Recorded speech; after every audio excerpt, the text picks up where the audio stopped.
ഈ അടുത്തായി നമ്മെ പലരെയും സന്തോഷിപ്പിച്ച ചില കാര്യങ്ങൾ പറയട്ടെ.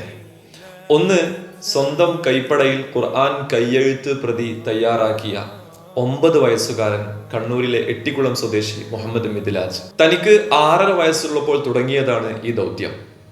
മദ്രസ, സ്കൂൾ കഴിഞ്ഞുള്ള ഒഴിവു സമയങ്ങൾ ഉപയോഗപ്പെടുത്തി ഉമ്മയുടെയും ഉപ്പയുടെയും പൂർണ്ണ പിന്തുണയോടെയാണ് മിദ്ലാജ് ഈ നേട്ടം കൈവരിച്ചത്.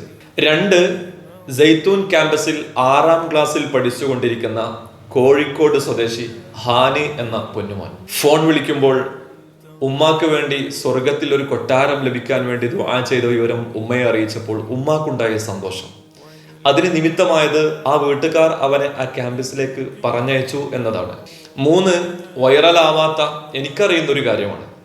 അതായത് ഷാർജയിലുള്ള എൻ്റെ ഒരു സുഹൃത്തിൻ്റെ 8 വയസ്സുള്ള മകൻ ഹാദി തൻ്റെ 8ാം വയസ്സിൽ തന്നെ ഏകദേശം എല്ലാ നബിമാരുടെയും, ആദം നബി അലൈഹി സ്വലാത്തു വസ്സലാം മുതൽ മുത്തുനബി സ്വല്ലല്ലാഹു അലൈഹി വസല്ലം തങ്ങൾ വരെ എല്ലാ നബിമാരുടെയും മുത്തുനബി സ്വല്ലല്ലാഹു അലൈഹി വസല്ലം തങ്ങളുടെയും സ്വഹാബികളിൽ പലരുടെയും സമ്പൂർണ്ണ ചരിത്രം വിശദമായി പറഞ്ഞു തരും. 8ാം വയസ്സിൽ തന്നെ അവൻ പറഞ്ഞു തരും.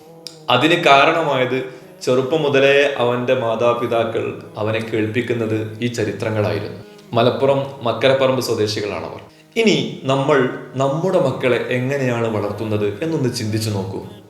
അള്ളാഹുവിനും അവന്റെ റസൂൽ കരീം സല്ലല്ലാഹു അലൈഹി വസല്ലം തങ്ങൾക്കും ഇഷ്ടമുള്ള, ആഖിറത്തിലേക്ക് ഉപകാരമുള്ള എന്തെല്ലാമാണ് നാം അവരെ കൊണ്ട് ചെയ്യിപ്പിക്കുന്നത്? അല്ലെങ്കിൽ ഏത് സാഹചര്യമാണ് നാം അവർക്ക് ഒരുക്കി കൊടുക്കുന്നത്? നമ്മൾ സാഹചര്യം ഒരുക്കി കൊടുക്കുന്നതിലൂടെയാണ് നമ്മുടെ മക്കൾ വളർന്നു വരുന്നത്. മക്കളുടെ നന്മയും തിന്മയും മാതാപിതാക്കളുമായി ബന്ധപ്പെട്ടതാണ്. നന്മയുള്ള സാഹചര്യങ്ങൾ ഒരുക്കി കൊടുക്കുക, അവർക്ക് വേണ്ടി, നല്ലതിനു വേണ്ടി എപ്പോഴും പ്രാർത്ഥിച്ചുകൊണ്ടേയിരിക്കുക. അള്ളാഹുവേ, നല്ല സ്വാലിഹീങ്ങളായ മക്കളെ ഞങ്ങൾക്ക് നീ തരണേ റഹ്മാനെ. ഞങ്ങളെയും ഞങ്ങളുടെ മക്കളെയും നീ നല്ലവരിൽ പെടുത്തണേ റഹ്മാനെ. ആമീൻ യാ റബ്ബൽ ആലമീൻ.